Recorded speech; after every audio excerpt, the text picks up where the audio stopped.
Magpapasko na naman at tataas na naman yung gastos natin. Buti na lang may Christmas bonus at saka 13th month pay. Pero ang isang medyo masakit ay tila ba yung mga regalo na binibili natin ay pamahal ng pamahal. Ang tawag dito ay giftflation at yan ang pag-uusapan natin sa video na to.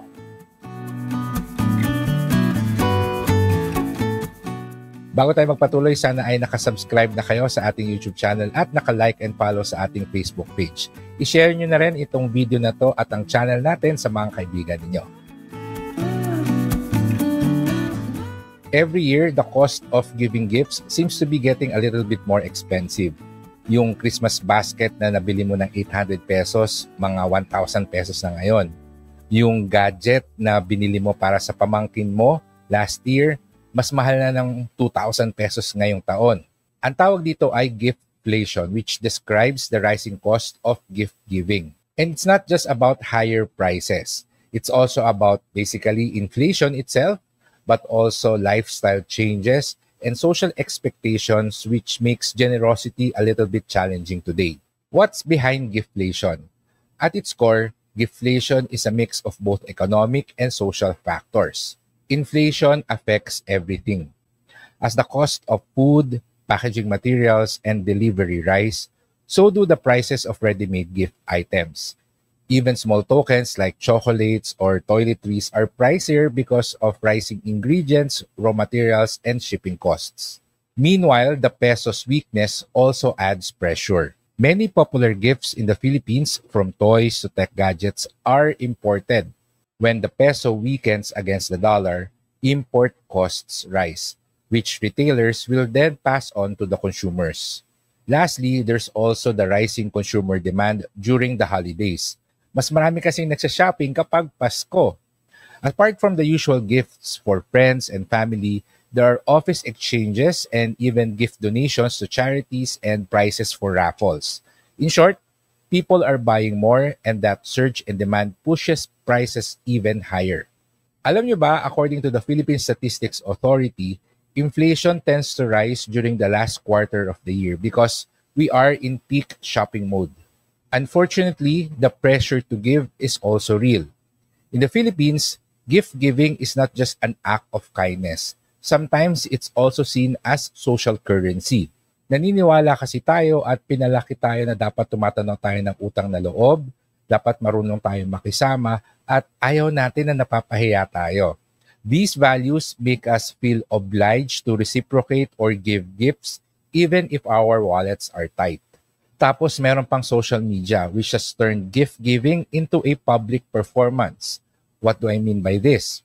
May nagpa-publish ng mga unboxing videos, may nagpo-post online ng kanilang mga gift wish list, and nagsishare ng mga shopping haul at saka mga gift haul nila.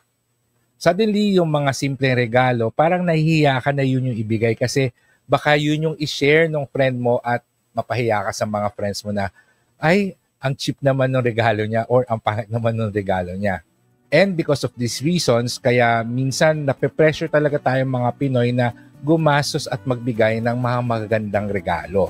Many Filipinos end up overspending just to keep up with their perceived notion of generosity. So what can we do to minimize our expenses when it comes to gift giving? Despite these rising costs or despite giftflation, we can always be resourceful. Number 1, pooling gifts or ambagan para sa isang regalo. Ginagawa namin itong magkakapatid na isa na lang yung regalo namin para sa parents namin or kaming mag-o-office mate, isa na lang yung regalo namin para sa boss namin. Ambagan na lang kami para dun sa regalo nila.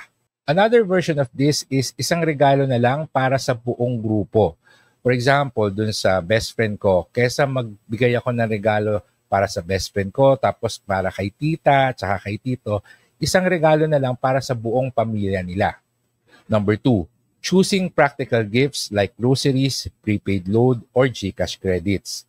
Yes, you can give cash as a gift, but if you want to be a little bit creative, mas maganda kung ang bigay mo ay gift certificate or cash voucher. Pwede rin yung mga necessities sa bahay na alam mong sigurado ginagamit nila, like toilet paper. Ang maganda sa pagbibigay ng quote-unquote cash is yung value na gagastusin mo that's also the value that they will receive. Hindi yung katulad ng mga cute na gifts na alam mong overpriced. Plus yung mga household necessities, hindi yan usually binibigay as gifts, so hindi rin siya pinapatungan ng malaki sa price niya during the holidays. Number 3, going for DIY or personalized gifts like homemade baked goods, handwritten notes, or framed photos. Kung marunong ka magluto or mag-bake, nako, always welcome na regalo yung pagkain. If you're an artist or someone who's very crafty, then you can definitely give as gift something that you've made. Number 4, providing free services such as cooking a meal, helping with errands, designing something, or sharing your expertise. These can be a meaningful and personal gift. Kung ikaw ay professional, madali lang yan. If you're a doctor, then perhaps tell them, ang gift ko sa'yo, 3 free medical consultation sa akin. Or if you're a lawyer, a legal consultation. However, if you're not a professional, you can always just do errands for them. For example, there was a year na ang regalo ko sa tatay ko, ako yung magka-car wash ng kotse niya for 1 month. Number 5, taking advantage of online sales like 11.11 and 12.12, plus using cashback and voucher stacking. Sa panahon ngayon, ang daming online sale and take advantage of that. Bukod sa mga big discounts, may free shipping pa, which makes it sometimes more practical and even more affordable to just shop online kesa yung lalabas ka pa pupunta sa mall para bumili ng mga regalo. So, make sure na nakalista na yung mga balak mong ibigay na regalo para pag nagkaroon ng online sale, lalo na yung 11.11 and 12.12, ay tuloy-tuloy lang yung pag-add to cart natin. But be mindful when you're doing online shopping because mataas yung temptation na mag-impulse buy tayo ng mga hindi natin kailangan.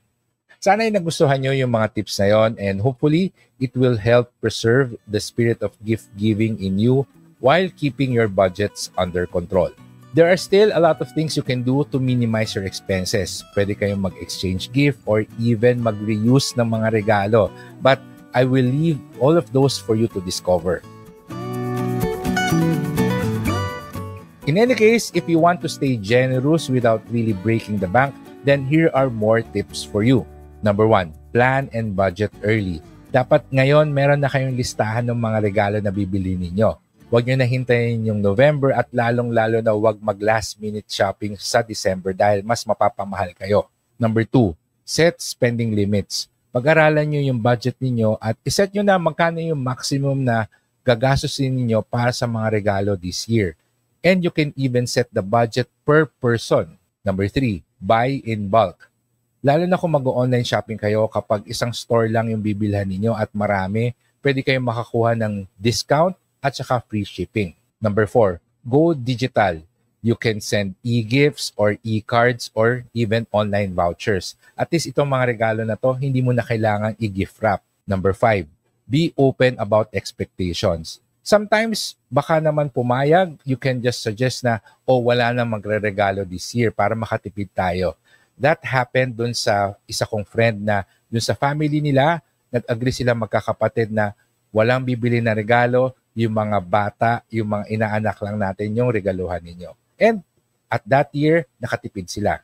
Sa amin naman magkakaibigan, particularly yung mga college friends ko, during our annual Christmas dinner, meron kaming rule, yung pang-exchange gift namin hanggang 50 pesos lang yung maximum value. Masaya siya and it allows us to be a little bit creative when choosing our gifts. Giftflation is more than just an economic issue. It's a mindset challenge. We often equate generosity with spending, but true generosity is about thoughtfulness and intention. A heartfelt message, shared experience, or act of service can be far more meaningful than something store-bought. The Filipino spirit of giving has always been rooted in love and community. Even in tough times, that spirit doesn't have to fade. It just needs to evolve. Yes, everything costs more now, but that doesn't mean you have to give less. You just have to learn how to give smarter. So plan ahead, spend wisely, and remember that the best gift doesn't always come wrapped in ribbons. Sometimes they're wrapped in time, effort, and sincerity. Because no matter how high prices go, kindness and generosity will always be priceless.